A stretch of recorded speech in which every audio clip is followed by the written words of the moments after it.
This week, Graeme McNee and I discuss the Kyoto Manga Museum, and I also catch up with Adam Pasion, head of Big Ugly Robot Press and co-organizer of the Comic Art Tokyo event. First, just a reminder that you can help this podcast by making your Amazon purchases via deconstructingcomics.com/Amazon and make that your bookmark for future purchases. We'll then get a percentage of what you spend. It costs you nothing extra and helps us cover web hosting and the other costs of presenting this show every week. This is Tim. This is Graeme. And this is Deconstructing Comics.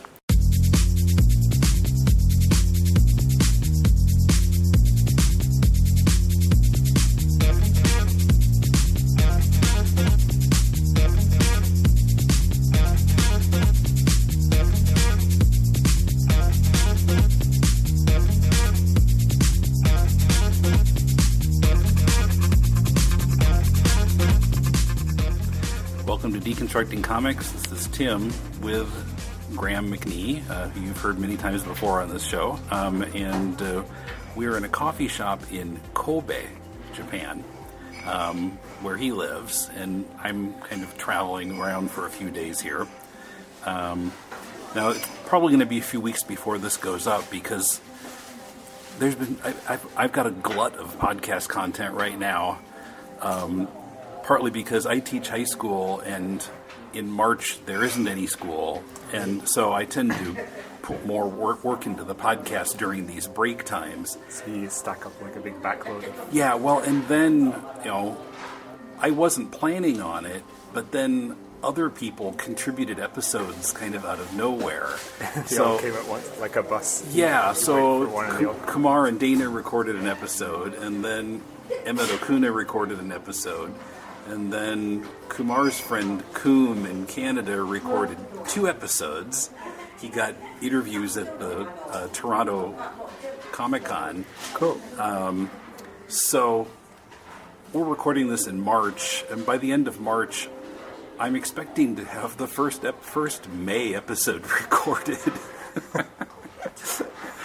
It's kind of crazy. Anyway, so I'm not quite sure when this is going to go up. Let's catch up with Graeme. What have you been doing since? I guess last time I saw you was probably at Kaigai. At Kaigai last October or November. Whenever that was. Well, welcome to Kobe. Your first time here. Yeah, I've never been to Kobe before. You're enjoying it so far? Yeah, it's nice. It's. I didn't realize how nice it would be to get out of Tokyo until I got out of Tokyo. Yeah. It's funny because whenever I go to Tokyo, I'm always like, wow, Tokyo! It's really, exciting. It's just nice to have a change of scenery, I guess. It's quite laid back here, isn't it? It's quite quiet. And, it's good. I haven't really been traveling much myself. I've been here the past few months working on a few different things. A bit more illustration work recently. I just did a book cover that came out, which is actually I didn't do any illustrations inside the book, just the jacket, but it's a book about actually some of the older buildings in Kobe. So I drew one of the old buildings on the front for that. That's mostly what I've been up to recently. Okay. So when I decided to schedule this trip, actually I already had so much of March blocked out with other appointments, and it was kind of hard to find a time to make this trip. And finally, I blocked out the 19th to the 22nd, but I found I was kind of doing it backwards. Well, I had several friends I wanted to visit in this area, and except for Graeme, everybody's out of town. 3-day weekend. I think that was part of the problem, that Monday was a holiday for first day of spring. And then I realized that there was a manga museum in Kyoto, which I think I'd probably heard of before, but I forgot about it. Because, nobody thinks of comics when they think of Kyoto. They think of ancient Japan. Yeah. And temples and shrines and stuff, but comics. So there's the Kyoto International Manga Museum. And so I had already blocked out when I was coming, and I think I already bought the train tickets. I think maybe I had. I can't remember now. And I contacted them, and it was like they could do an English interview, but not during the days that I had blocked out. And I almost wasn't able to get anybody in Japanese even, but it worked out that I could go there on the 19th, on the day that I was coming. And yeah, I guess I had not bought my tickets yet. But I didn't see any way I could really change the schedule because of other appointments I had. So I went on Sunday, March 19th, and I walked around the museum with a guy named Tadahiro Saika. His business card says he's a researcher. And so I recorded over an hour with him as we walked around the museum. And, of course, it's pretty much all in Japanese except a few notes I made to myself by recording them while I was walking around. But, it's kind of unfortunate that I couldn't have done that in English and just used that as the podcast. But the thing is that the building is an old school, and the floors are all this creaky wood, and so the whole recording has this creak the whole time that we're, either we're walking around or other people are walking around, and that might have been a little bit annoying to listen to for an hour. You'd be able to see the moments where you stopped to look at something and then started going again. Yeah, and if we're not walking, somebody is. So, anyway, thought we'd just kind of talk about it. Graeme has been there before, a few years ago. And I'm guessing it hasn't changed too much. Probably not. They have a few, well, it's sort of a combination museum and library. Yeah, I always think of it more a library than anything. It feels like a library. Well, it reminded me of, so in Tachikawa in western Tokyo, near where I live, there's a place called Manga Park, which is basically just a library. I think you can't check things out, but you can go in and just sit around and read. And so you go in and people are kind of lounging around everywhere reading comics. And the same was true at the Kyoto Museum. In fact, it was Sunday of a 3-day weekend, so it was like everywhere you look, there was somebody sitting reading a comic. On the stairs and on the floor and out in the grounds. It was a sunny day, and just everywhere people are reading comics. And was this all ages as well? Yeah, pretty much all ages. Yeah. I don't know that I saw any really old people, but kids, parents, young people. Yeah, and the museum is right in the center of Kyoto too, right? So if you have nothing to do for a few hours, you can just go in and read some stuff. Yeah, so when I asked him about the location, why is it in Kyoto? Well, he mentioned, actually he gave me an English press info sheet also. So the city of Kyoto and the Kyoto Seika University put this together in 2006, and I guess that Kyoto Seika University had previously had, some curriculum of classes related to the history of comics, particularly Japanese comics, I suppose. So it didn't come out of nowhere. It was, they already were working on kind of manga history and so forth, and so it was kind of the logical next step to make this museum. Yeah, I think they claimed that a lot of the origin of manga comes from the woodblock prints, and a lot of these woodblock prints were by artists in Kyoto. Is the claim I've read on the website. Yeah, I think he mentioned that. I'm not sure. Well, he also pointed out that people like Tezuka started out in Osaka. Yeah, in that region. And let's see, who else did he mention? Yoshihiro Tatsumi is from that area also. Okay. So there is sort of a, Kansai figures kind of large in the history of, in the 20th century Japanese comics. Yeah. And the early development of the art form. I'm going to try to explain what it's like when you walk in. Well, of course, there's a gift shop. Yeah, right at the front, right? Yeah. So you can actually, before you pay your entrance fee to the museum, you can shop at the gift shop. And of course, when you're leaving, you have to walk through it again. But let's see, the organization, and one of these other things that he handed me, maybe it's this one. Yeah, so the first floor is shonen manga, boys manga. The second floor is shoujo manga, or girls manga, and third floor is seinen manga, which it calls manga for youth. So manga for youth. I'm not very good on what seinen manga is, or how to identify it and tell it from the other two. No idea. No idea? Okay. Because, boys and girls are usually youth, and maybe it's not so gender specific.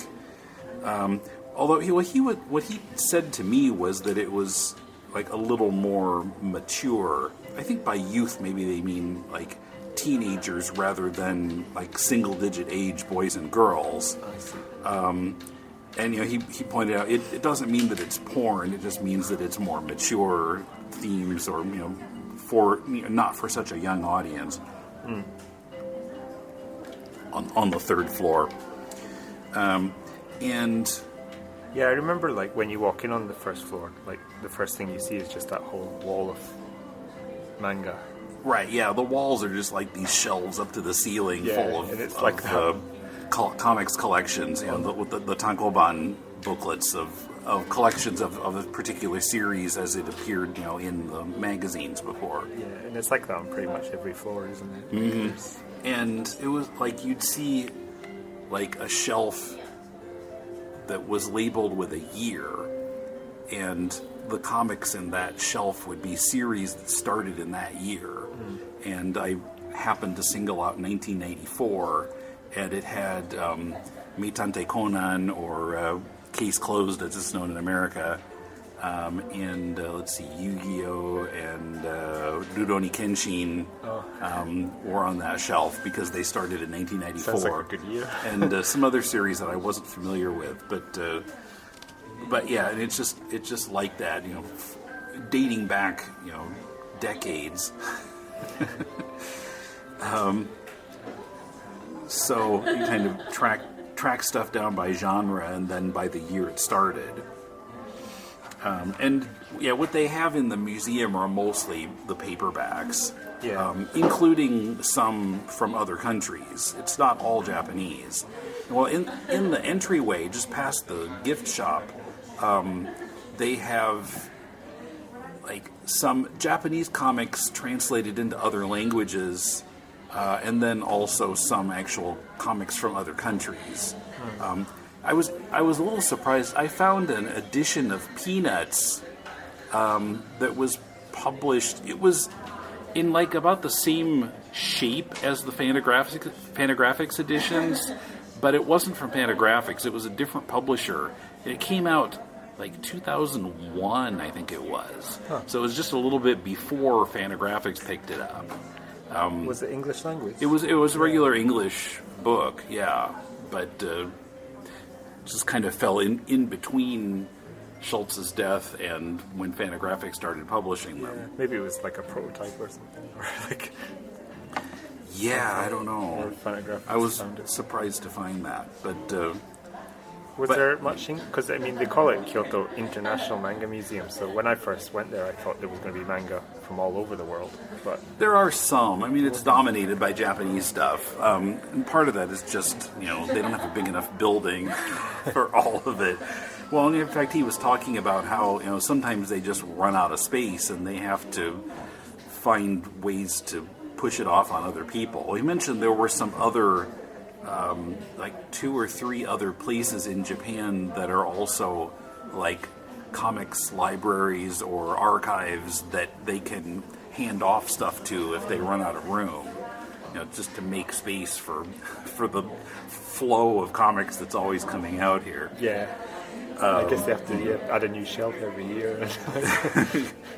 Right, yeah. It just keeps coming, and they have to add shelving for 2018 and 2019. And there is like a whole archive area, isn't there? Like, I haven't seen that. I think you need to apply to enter it.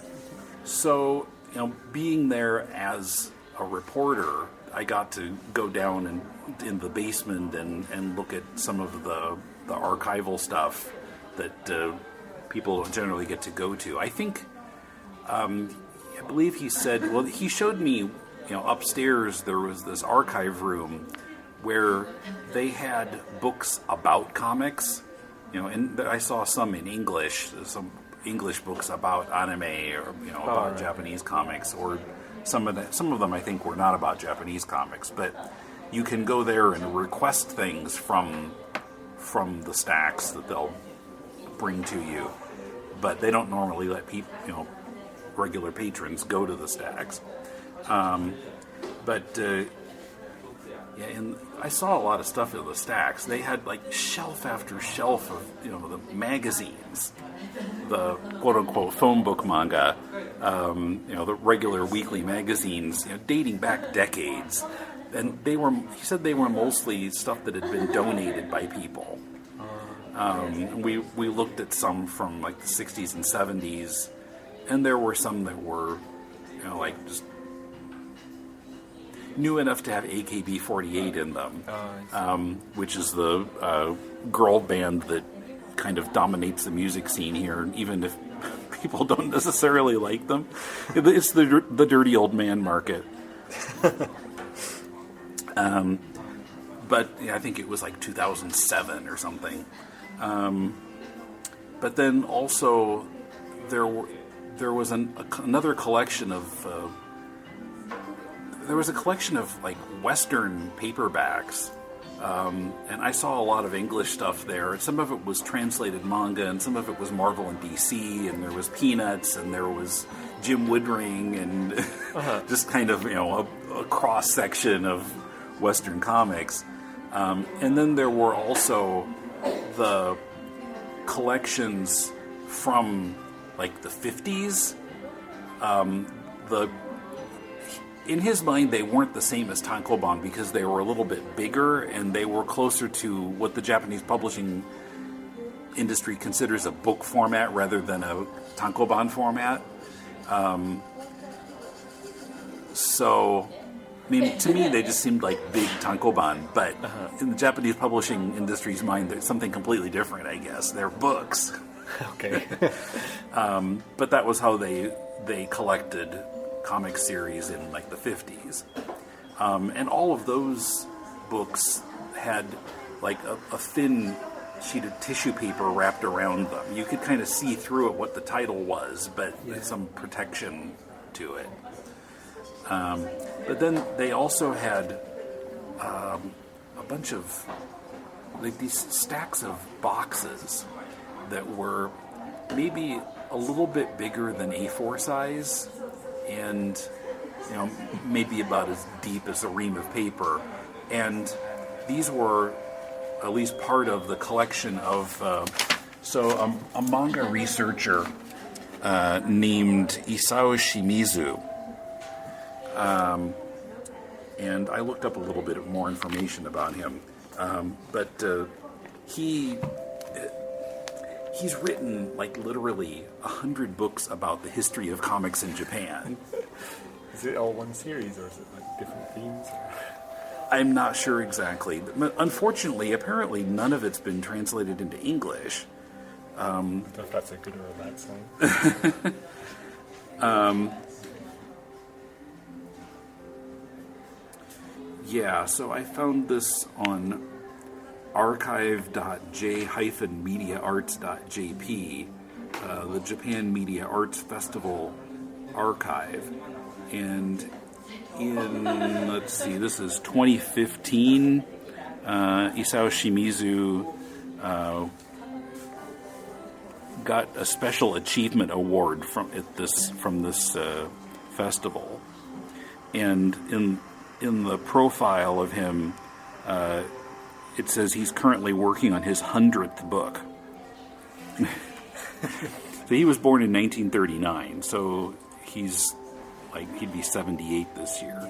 So I guess that's so just over a book a year. Yeah, a little bit more. Yeah, I mean, he started when he was a baby, and just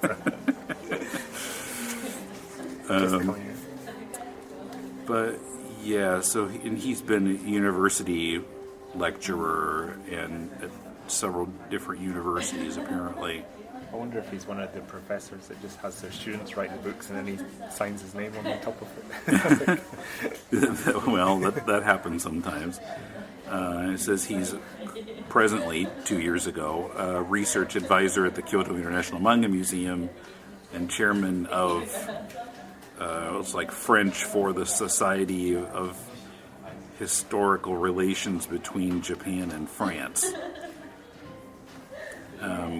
Anyway, so a lot of the stuff that he collected is there in the museum's archives, including, like, I don't even know, I couldn't imagine how he ever got a hold of them. There were these, like, 19th century comics done, or kind of proto-comics done by Europeans who came to Japan.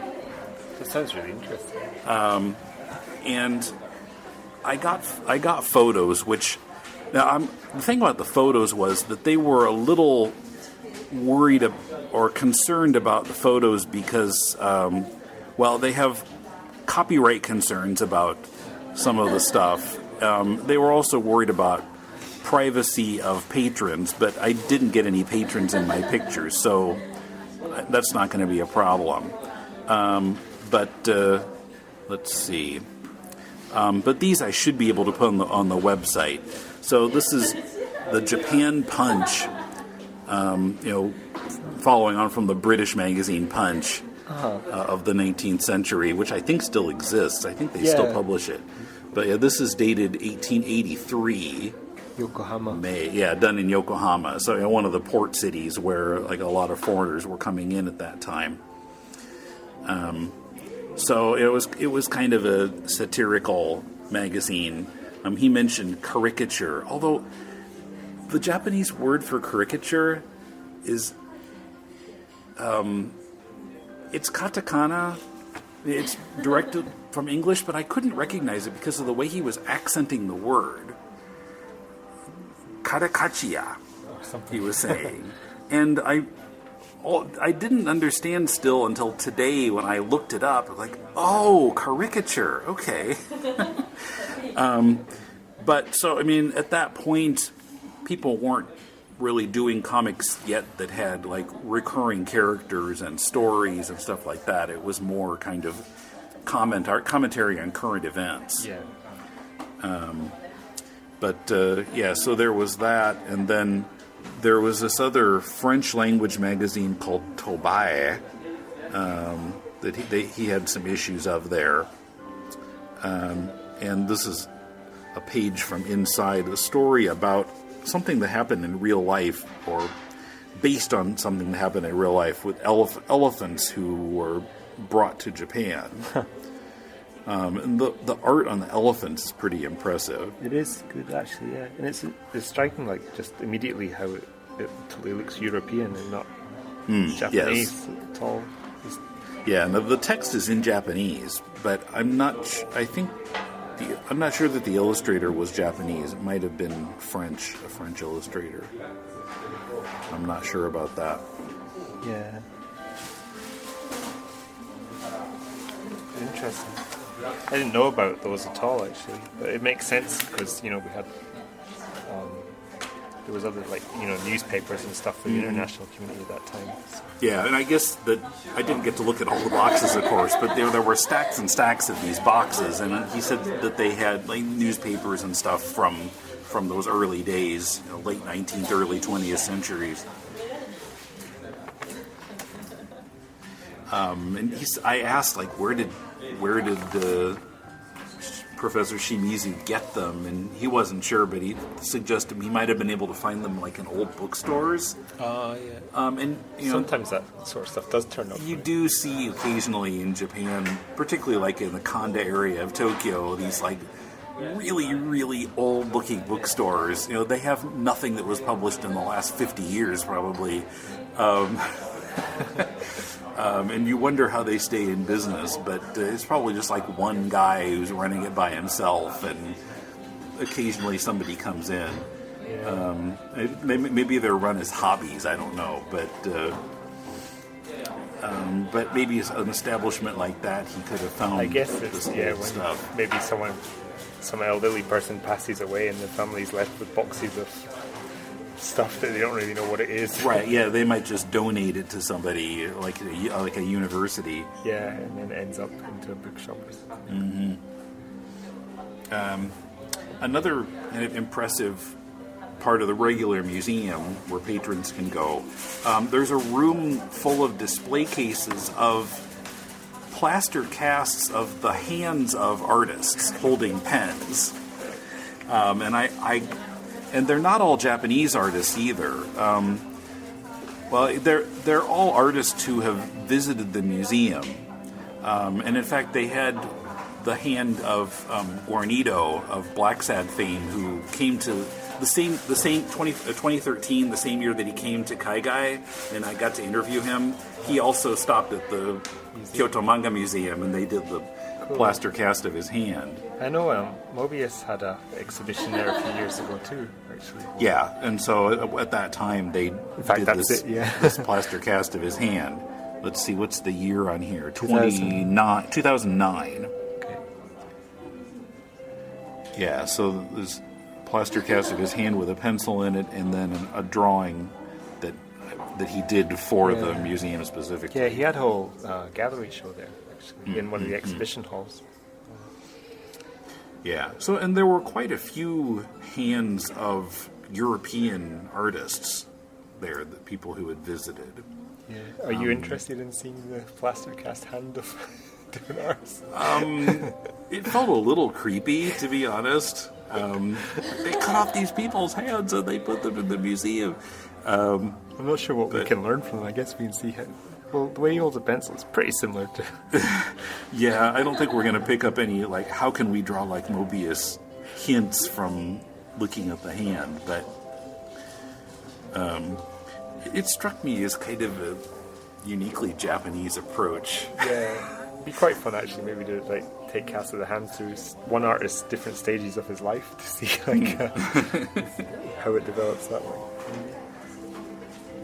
It's funny because what struck me about it was when I went there at first, I was expecting to see a lot of original pages, and that's what I thought were meant by Manga Museum. I thought there would be They do have some. I thought the whole museum would be like artwork, original inks, original, scraps and notebooks and stuff. But actually, it was mostly a library. Yeah. But they do have when they show original pages, they have rotating exhibitions, like maybe every month or so they change. Yeah, so I walked through, they had some expositions of some original art by certain creators. I didn't know very many of them, but do you know the comic Yotsuba? So, we talked about it on the podcast 3, 4, 5 years ago. It's this little girl who, her hair is done so that it looks kind of like a 4-leaf clover. And it's kind of a really low-key kind of slice-of-life comic. But yeah, so she was in this exhibit, and jarringly also Gogol 13, the kind of the assassin comic. And it was a picture of Yotsuba and Gogol 13 both holding guns. Was the poster. But yeah, then there were some other artists' work also being displayed there. I think isn't Gogol 13 like the longest running comic? I believe so. It goes way or back. Something now. It's on like Tankobon volume 200 or something like that, isn't it? At least. Kumar could probably tell us all about it. I think he knows Gogol 13 pretty well. Yeah, I'm just checking now. It started in 1968. And yeah, it is the oldest manga still in publication. By the original creator? I'm not sure about that, but I think so, yeah. Yeah. It's pretty interesting. Did you ever read it? I've never read Golgo 13. I know a lot of my friends, like Japanese friends, have all like picked it up and been fans of it at some point in their life. I think it's like the Red Hot Chili Peppers for music.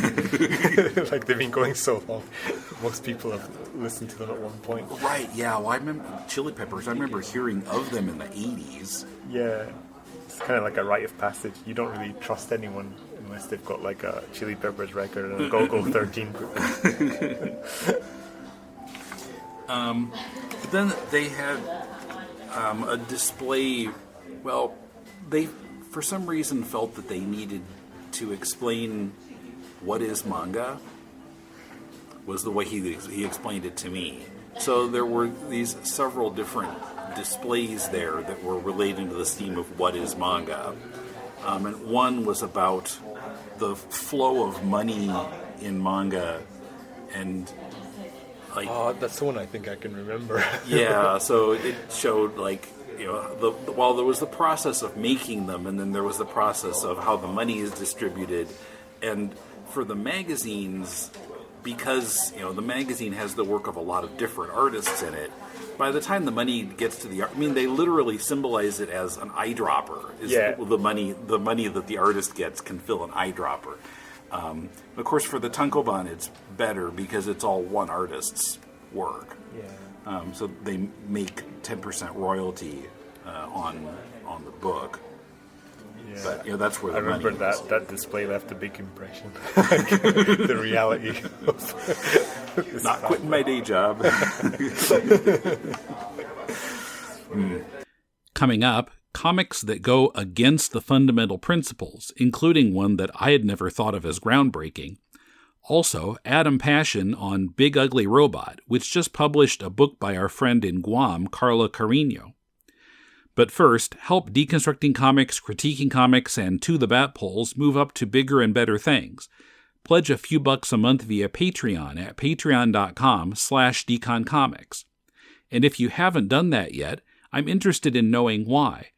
What could I make available as bonus content that would make becoming our patron more attractive? Let me know and I'll try to make it a reality. Mail at deconstructingcomics.com. I'm Batman. And I'm Robin. This is Tim. And this is Paul. To the Bat Poles! The iTunes reviews are in on To the Bat Poles podcast. These guys do a good job, writes Acello. Who knew that the Batman TV show was such a wellspring of insight into Hollywood trivia, 60s counterculture, sexual mores, and even musical analysis? The Young brothers know their stuff, says Professor Allen. It is a great mix of nostalgia, analysis, and fun. Highly recommended. You've heard the reviews, now try it for yourself. New episodes on the first, third, and fifth Thursdays of the month on iTunes or Stitcher, or at tothebatpoles.libsyn.com. Batman, the answer to a policeman's prayer. For nostalgia, analysis, and fun, it's To the Bat Poles. But then there was another one showing, you know, let's see, where did I write that down? The fundamental principles of comics, and then another one showing comics that go against the fundamental principles. And what surprised me was that exhibit had a lot of Tensai Bakabon. You know that comic? If you saw it, look it up, you'll recognize it. I mean, I've seen the anime of it, and in the anime, it just seems like a fairly goofy, rather old family comedy. Yeah. And I had never thought of it as being a groundbreaking comic, but the comic, in some ways, kind of is, because, let's see, the creator, Fujio Akatsuka, did a lot of weird things with the format. He would do series of panels that were just characters' faces, just talking heads. He apparently did a comic where the pages were intentionally out of order, and you'd be on page 168, and then at the bottom would say go to page 179, and then you'd read 179, and then it's like, go to page 173. And there was one where on the 2 pages, there were a bunch of panels that were mostly empty. Just like a few of the panels had some like partial figures in them. I guess it makes sense because, like, you know, in the West we've got Crazy Cat, which people consider to be a work of like Dada artwork now, like, and that also broke a lot of boundaries and messed around with borders and panels. And then there was a heading, who decided that only the important actions should be drawn? And it showed a page or 2 pages of Bakabon's father, who eventually became kind of the main character of the comic. He outshined the title character. But it was like really decompressed, where in the first panel he's sleeping, in the next panel he opens one eye, next panel he opens the other eye, then next panel he sits up, and then the next couple of panels he's yawning, and then the next panel he starts talking, and he talks, I don't remember how many panels, and then it takes him 3 panels to stand up. And then he's walking, and he walks for several panels. I think he goes to the restroom, something like that. But it was so it took like 2 pages to complete just waking up and going to the restroom. I wonder how much of it is like actually groundbreaking, or just because he didn't have an idea that week. Yeah, it could just be filler. I don't know. You can never tell. I guess that's what makes it great. Yeah. Yeah, I meant to do that. But yeah, so I felt like maybe the anime watered this down. It might be. Unfortunately, there's hardly any English examples of Tensai Bakabon. On Amazon, I did find a bilingual version that was sold as a way to study Japanese. Which, I don't know, one of these days I might pick up, but I doubt if it includes the really groundbreaking stuff. Yeah. If it's for English study. But hopefully a lot of that would be visual anyway, so... I wonder if they'll ever do a collection of that. Yeah, I might just have to read it in Japanese. I mean, it might be interesting to talk about it more on the podcast, but if it's not out in English, then there wouldn't be a whole lot of point to that. Let's see. Oh, another comic that it was showing how Tezuka and others sort of rethought how panels could be used. And, the same evolution happened in Western comics, where it used to just be a grid, and nobody thought about using panels differently, just square, square, square, square, and then. They started to, be more cinematic, have wide panels, or panels with diagonal borders or whatever. And it showed a page of a 2002 comic called Book by Yuichi Yokoyama. Oh yeah. Which was quite interesting, and it had so much movement to it. I'd like to look up some more of that. I don't know if that one's available in English either. Yeah, but actually a lot of his comics, I think, are pretty silent apart from the sound effects. Yeah, that's true. The page that they had on the display didn't have any dialogue in it. Yeah, most of them are just quite visual, and then, it's just sound effects, and you can kind of... they add to it, but you can probably work out the sound. Just Yeah. And yeah, he was pointing out how Yokoyama's comic took a lot of draftsmanship. There were a lot of rulers used in making the comic, not freehand. Yeah, a few years ago they actually had an exhibition of his original pages in the main art museum, the Hyogo Kenritsubichizukan, which is the city museum. It's kind of interesting. Or the prefectural museum? Yeah, sorry, the prefectural museum. Yeah. There was another panel about sort of the spread of influence between countries, or like into and out of Japan. American and European influence coming in, and then the manga and anime influence going out, and although he said that needed to be updated because now there was some manga influence going to Africa and South America. The map didn't show. So interesting. Have you seen any of that work? I don't know what that looks like. Listeners in Africa and South America, if we have any, clue me in on this. Mail at deconstructingcomics.com. Yeah, and there were some examples of that influence, like that Otomo Katsuhiro Otomo, did a comic called Don Quixote that imitated Moebius style. Yeah, Moebius was such a big influence on him, and of course Miyazaki Hayao as well. I guess I don't know if heavy metal was ever translated into Japanese, but definitely a lot of them saw that in the the late 70s, early 80s. Yeah, I guess that's part of the reason why they brought him over for an exhibition. Yeah, I think he's maybe more well known here than in America, maybe. Yeah. I wonder how it must feel for a lot of the Japanese people that grew up with Otomo or Miyazaki Hayao, and then they suddenly see Moebius for the first time, and they're like, well, this looks just like Nausicaa. And then they check the date and who see copied who? Oh, it's 10 years earlier than Nausicaa. There's actually a really funny YouTube video with Moebius and Miyazaki Hayao being interviewed together from around that time. And it's quite funny because you can see Miyazaki Hayao is actually smoking away, really nervous and kind of sweating on his brow.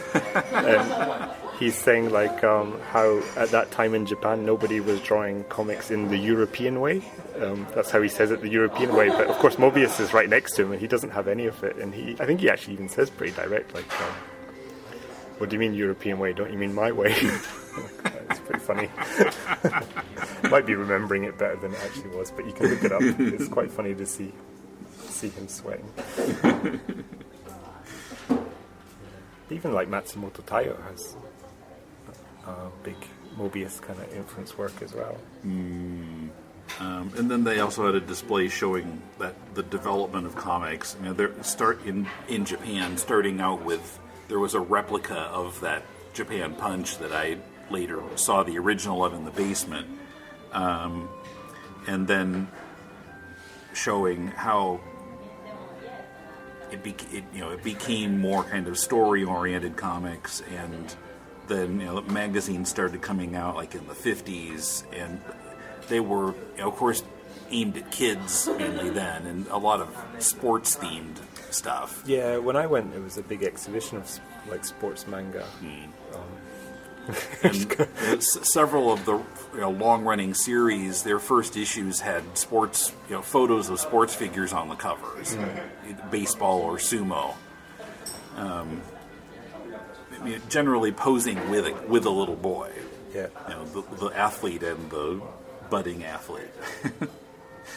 I'm not sure if I've actually seen a manga about sumo. There must be, right? There must have been, particularly in those days. I don't know if probably nobody doing any now, but yeah, I'm sure back then. Practically any sport that's ever been played in Japan, there have been comics about it. Yeah. Tennis, soccer, baseball, cycling. But yeah, I got to thinking as we were kind of going through that, and he was explaining how, in the 60s or 70s, teenagers, university students started reading comics, and then adults started reading comics, and the themes matured. And I was thinking, as in Western or in American comics, we got to a certain point in that evolution, and then the comics code just kind of froze it.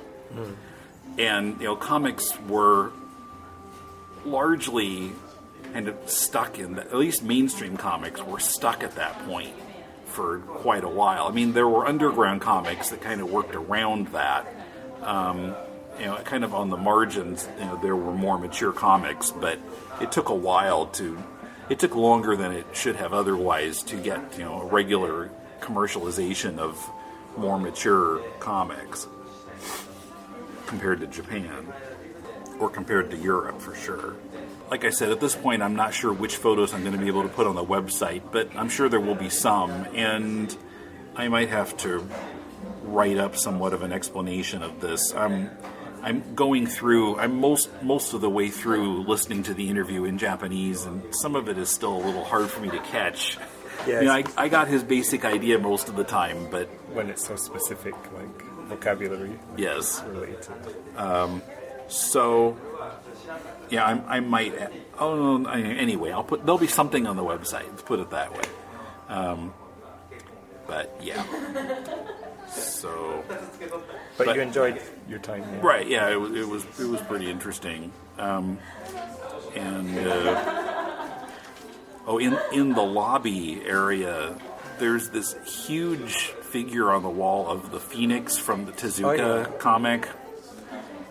I got a picture of that. I'm not sure if copyright's going to keep me from using it, although they've got one on their own public flyer here that they gave me. Yeah.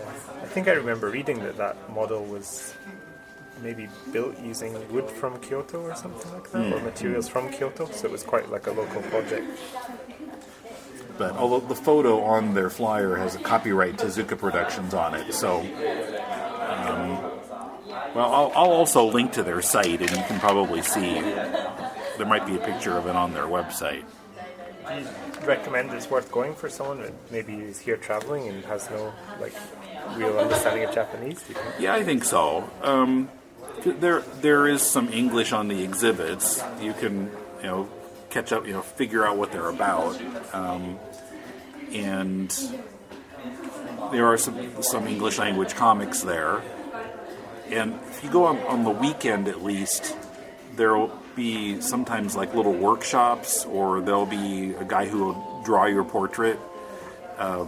So yeah, I think it's worth going to, even if you don't read Japanese. Cool. Sounds good. Visit the Kyoto Manga Museum's site at kyotomm.jp/en. Graeme McNee is at graememcnee.com. That's GraemeMcnee.com. Okay, I'm on the way home now, and stopped off here in Nagoya to see Adam Pasion. How are you doing? Doing good. How are you, Tim? All right. And of course, Adam is in charge of Big Ugly Robot Press. Yep. And so, how's Big Ugly Robot doing these days? It's good. At the end of last year, we wrapped up our, subscription service, and I haven't put anything out for a few months, but right now, there's 3 books slated to come out in the next month or 2. So, can I tell you about them right now? Sure. Right. So the first one is called I Am an ALT, and it's about it's by Ian McMurray, who I think you've had him on here before, and it's about there was this big thing that happened in Sapporo last year. Basically, the teacher. Yeah, he was putting something about that on his blog too. I haven't followed up on reading the rest of it. But okay, well, you'll find out when you read this one. Issue going on. Yeah, basically the school board renegotiated contracts with a company that wasn't able to fulfill the contract. So instead of giving the teachers direct contracts, they just canceled English services for a year or something like that. I don't know exactly all the details, but anyway, he made a really nice memoir about that whole experience and his battles with, his joining the union and helping to go against that, and problems with the union and things like that. So it's kind of a cool little Mr. Smith Goes to Washington kind of story about, one man versus the bureaucracy kind of. Well, and just in general, contracting for ALT jobs, assistant language teacher jobs, sucks. Yeah. I've done it. And the pay is lousy, especially when it's part-time. It's like, anyway. Yeah, I'm lucky I've not had to do that, but... Save that for the English Teachers podcast that I come up with someday. Yeah. In my free time. So, yeah, that one's exciting. I'm getting I printed that all on risograph at Retro Jam printer in Osaka. So, it's looking really cool. And then the next book after that will be The Lover's Suicide at Sonozaki. So it's an adaptation of an old bunraku play, which bunraku is like the old puppet theater, but like a kabuki like puppet, and it's really. What's cool about it is like it's really dark and violent compared to like European puppet theater, I think. So this one is about lover suicides. So this one is by a cartoonist who lives here in Nagoya, and I published her before. Her name is Chieko Kobayashi. So that one will come out probably at the I'm thinking early April, and then the third one is also by somebody I've published before. So these three are all veterans of my label, I guess. But the third one will be the sequel to Boys Run, which came out last year. This will be the second volume of that. And so it's about three boys who all come from different little fantasy universes. One's a robotic kind of kid from the future. One is kind of like a wolf man kind of thing. Anyway, these three boys all have escaped from their world, and they're living in, it looks like Earth. But at nighttime, or whenever the sun casts a shadow, monsters can pop out of their world into this world through their shadow as a gateway. So it's kind of a weird little fun, boys' adventure kind of comic. So, and that one is by Michiru Morikawa. So those are my three coming out this year. Okay.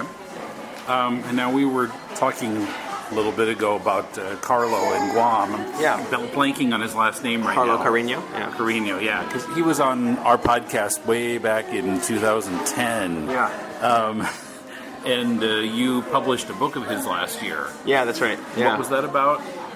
So that one was called Finding Harmony, and the surface, the story on the surface is about a guy who gets hired to find this young girl, and the reason he's a successful detective is he can sense people's emotions and kind of get into their head when he touches them, anytime he makes contact. And so he used that to find this missing girl. But the deeper level to that, I think, is that Carlo explained to me, is that there's a, I don't know if he's okay with me explaining this deeper part, but anyway, he always felt that when he actually makes that effort and deliberately makes contact with people, it's kind of, I'm trying to think of how to express this, but making that connection to people can be scary sometimes, and like how much you let them in, and he's, I think as a person, he's kind of very empathetic kind of person, so he, or empathic, I guess. So when he talks to people and listens to their stories and stuff, he can't help but kind of get into their world and stuff like that, and it hurts him to do that, like he feels those kind of things, the empathy for those kind of people in a very personal way. So I think that It's like story is Rogue about in that. the X-Men. Yeah, that's right. Yeah, exactly. Yeah, so I think that's kind of what the basic idea of that story is. So, yeah. I see. Yeah, but the whole story, what's interesting to me is, and we just mentioned this, but for the podcast listeners, is that similar to you, I went to Guam a few years ago and just did a Google search for comics in Guam, looking to buy comics there, and I found his comic, and when I Googled his name, I found your podcast interviewing him, and you said you'd done the same thing, really. You went there for a business trip or something, right? Right, yeah, I had a business trip for my old day job, and said, how can I get a comics podcast episode out of this? Comics Guam, Google, and I found Carlo. Yeah, so I guess his CEO or his SEO worked for getting both of us to find him. Maybe it helps to be on a small island with not that many people doing comics. I'm not sure. Just he and his friend who was on. I still don't know anyone else on Guam who does comics, at least not that they've told anyone about. Yeah, right. Yeah. So hopefully that your interview with him and him publishing this thing kind of starts a, kindling for a fire. That I'd love to see a scene in Guam, of cartoonists doing stuff. And that'd be cool. Yeah. It'd be very cool. And listeners, I hope you like reports from conventions, because in December, that's about all you're going to be hearing. Because it turns out that Kat and Kaigai are both going to be in November. So you were telling me that Kaigai is going to be on the 23rd of November? Yeah, which is a holiday in Japan. So Yeah, I'm not sure if that's announced yet, so I'm not sure. I'm not sure exactly. All right. Well, this won't come out for another month yet, anyway. Oh, that's right. Okay. Hopefully, it's announced by then. Yeah, I think that we're going to be a couple days after them. So we've put our festival in late November to be right next to theirs, so that people who come from overseas can kind of maximize their time here and hit up a couple festivals and try to recoup their expenses. So it will be kind of a week of comic festival programming and stuff. Yeah. Okay. And now, Cat this year is going to be a completely different venue and Yes. different. Yeah, it's at Temple University. That's right. again? Yeah. So last year we were in Kyoto Ward at that old school. This year we're going to be at Temple University in the Azerbaijan campus, and we have a few different rooms set aside there. So I think it's going to be a bigger space. It's going to be more properly temperature controlled than last year. Yeah, what listeners couldn't appreciate last year was it was really hot in that room. Yeah. I felt really bad walking by, especially the aisle right there by the window. Everybody was just sweating and looked miserable. Yeah, I mean, it was kind of the entryway of the room of this old school, the old building, and if you went deeper into the building, the air conditioning kicked in, and I went for some presentation in another room where it was nice and cool. Yeah. But going around the table interviewing people, like, everybody was sweating. Yeah. And it was the end of July last year. Yeah, that's right. Yeah. I remember Chris Carlier, who does that Little in Japan book. Mm-hmm. I walked by his table, and his shirt looked like it was two different colors. Like it had like a dark color and then a light color underneath it. And then I realized it was all sweat, and I asked him about it, and he said, I'm used to this. So I guess he's used to spending several months a year covered in sweat. But this year will be in a more, comfortable season because it's in November, but also I think the building itself will be well air-conditioned and stuff like that. Yeah. Okay. Anything else you can announce yet about the event? I'm not sure. I will say, tentatively speaking, we're also planning on having some little fringe things connected to the festival around. So we're looking into having some gallery shows at local galleries in Tokyo. Possibly things like that, so that there will be things to see and do throughout that week, for people who come check it out. I suppose the Black Hook Comics Gallery, something will be there. Yeah, exactly, yeah. So that's one thing that we're thinking. This venue doesn't really have as much gallery space as the one did last year. So instead, we're thinking of having, maybe James is looking into, James, the owner of Black Hook, is looking into other galleries and things like that to do. But I think it will definitely have at least as much fun stuff as last year, if not more interactive stuff, and there will be a whole area just for interactive stuff aside from where people are selling books. So I think it'll be really good. Okay. All right. So if you would like to show your comics in Japan, you got a chance to come here in November and do 2 shows. So you might want to look into that. Kaiga Manga Festa or International Comic Festival, and then Comic Art Tokyo.